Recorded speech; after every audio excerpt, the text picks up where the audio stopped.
अस्सलाम वालेकुम dear students. जैसे कि आपको पता है आपका इंग्लिश जो है टेक्स्ट वो कंप्लीट कर दिया है मैंने बुक वर्क के साथ। तो आज से मैं आपका ग्रामर पोर्शन उठाने जा रही हूँ। ग्रामर पोर्शन में जो आपके सिलेबस में शॉर्ट स्पीच राइटिंग, आज हम वही स्टार्ट करेंगे। तो लेट अस स्टार्ट।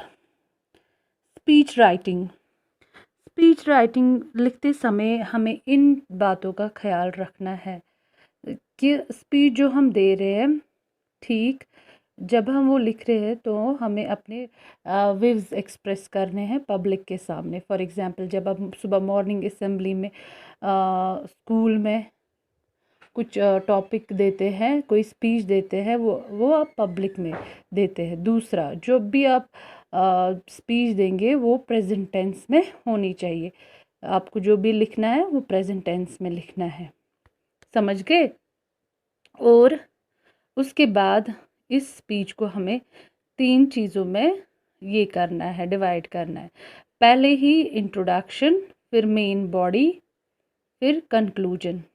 जो इंट्रोडक्शन है वो होता है शॉर्ट पैरा, और जो कंक्लूजन वो भी शॉर्ट पैरा, लेकिन जो मेन बॉडी है उसमें मैक्सिमम वर्ड्स होते हैं। ठीक, हम ये उस पहले इंट्रोडक्शन में हम क्या करते हैं, ऑडियंस को ग्रीट करते हैं। जो भी हमारा स्पीच सुनते हैं मॉर्निंग असेंबली में, पहले हम उनको सलाम करते हैं। उसके बाद हम खुद को इंट्रोड्यूस करते हैं। फिर उसके बाद हम बोलते हैं कि मेरा आज का टॉपिक क्या है।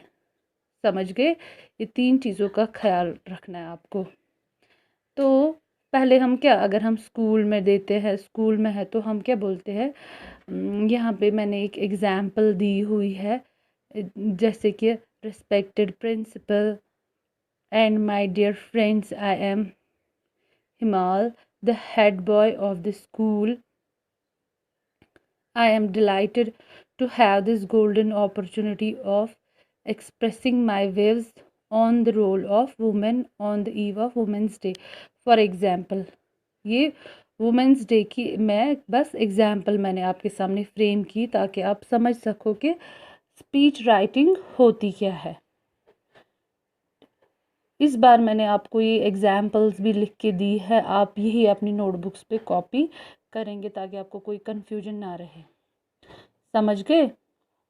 ये हो गया इंट्रोडक्शन। जैसे कि मैंने आपको बोला, इंट्रोडक्शन हम एकदम शॉर्ट लिखते हैं, समझ गए।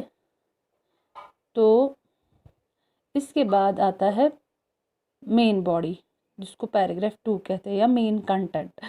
जो मेन कंटेंट है उसमें मैंने ये एग्जाम्पल दी है इसी role of women, women's day पे उसको फर्दर मैंने बढ़ाया है। तो पहली चीज़ जो हमने इस मेन बॉडी में लिखनी है वो है फैक्ट्स, ठीक है। उसके बाद कुछ डेटा हमें कलेक्ट करना है, परसेंटेज या कुछ। फिर उसके बाद रिलेवेंट एग्जाम्पल्स देनी है टॉपिक के रिलेटेड। फिर हमने क्वेश्चंस पूछने हैं, ठीक है। ज़रूरी नहीं है हम टॉपिक में क्वेश्चंस पूछेंगे और ऑडियंस जवाब देगी, ये वो क्वेश्चंस नहीं है, बस ऐसे ही हमने एक्सप्रेस करना है इस टॉपिक को। फिर हमें अपने जो टॉपिक है उसको एक्सप्लेन करना है डिटेल में, आप समझिए ना अच्छे से।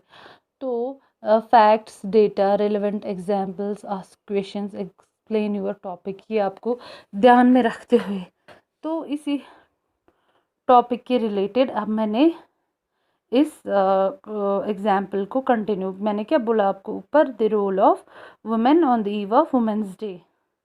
तो पहले यहाँ पर दिया गया है example, gone are the days when women considered themselves weaker. Today, they are neither weak nor inferior. They have proved their worth. Name any field of progress wherein they not left their work mark. Sorry, देखो यहाँ पे मैंने बोला ना ask questions, यहाँ पे भी मैंने question पूछा, name any field of progress where they have not left their mark. They are known for their sincerity, sensibility and hard work. Women like P.T. Usha, Kalpana Chawla, Sania Mirza have made our country proud. तो अब जो ये paragraph है मैंने पूरा continue नहीं किया, मैंने खाली आपको इसका आउटलाइन दिया आपको समझाने के लिए। पूरा टॉपिक मैं कंटिन्यू नहीं कर सकती हूँ क्योंकि यहाँ पे बस आउटलाइन दिया ताकि आप ये एग्जाम्पल समझ सको। ये हो गई मेन बॉडी। इस जो मैंने बोला आपका जो स्पीच है 3 हिस्सों में बटी हुई है। पहला इंट्रोडक्शन, ठीक, दूसरा मेन बॉडी, अब तीसरा क्या आता है, कंक्लूजन। हाँ, कंक्लूजन में जो है हमें अपना टॉपिक कंक्लूड करना है, एंड करना है, ठीक है। और मेन चीज़ हमें अपनी ऑडियंस को थैंक यू बोलना है। ये ज़रूरी है, क्यों, अगर उन्होंने पेशेंस रखा टॉपिक सुनते सुनते, हमें अपने ऑडियंस को थैंक यू बोलना है। तो फिर कंक्लूजन नोट इस तरह से होना चाहिए, I acknowledge the vital role of women play in our society and their immense contribution in changing and creating the definition of this era. I therefore would like to salute them. I therefore like to salute them. ये हो गया and करना। इससे हमें पता चलता है कि हमने अपने टॉपिक को एंड किया। फिर उसके बाद thank you everyone for being patient listeners. ये हमें ज़रूरी बोलना है एंड पे, ताकि ऑडियंस को थैंक यू करना है, क्योंकि वो हमारा टॉपिक कितने टाइम से सुन रहे हैं। आई होप कि आपको ये स्पीच राइटिंग अच्छे से समझ आई होगी। टिल देन, अल्लाह हाफिज़, स्टे सेफ, स्टे हेल्दी।